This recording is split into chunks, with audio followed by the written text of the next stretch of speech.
Hi everyone, my name is Emily and I'm a teacher here at LADO DC. Today I'm going to tell you about the Hamburger Method. The Hamburger Method is a great, easy way to remember how to make a strong essay, whether you are writing for the TOEFL exam or just for an academic essay. Think of your essay like a hamburger. The top bun is your introduction. This is an important first step to making a strong essay. You need to lead the audience into the reading.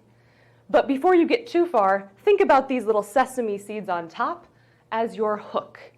These are the extra little flavor that catches your audience's attention and pulls you or them into the essay.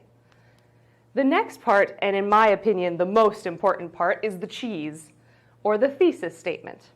The thesis statement is the one sentence at the end of your introduction that tells your readers what your whole essay is going to be about. It needs to be strong and delicious, just like that cheese. The 3 hamburger patties that you see here are like your body paragraphs in your essay. Now, it depends on the type of essay that you are writing. What kind of cheeseburger are you going to order? 1 patty, 2 patties, or 3 patties? If you're trying to write something for the TOEFL, maybe 1 patty is enough. You need 1 good reason to support your thesis statement.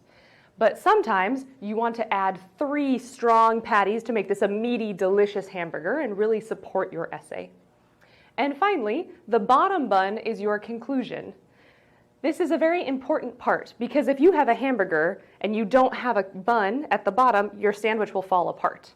The essay is the same way. You need that conclusion to wrap everything together.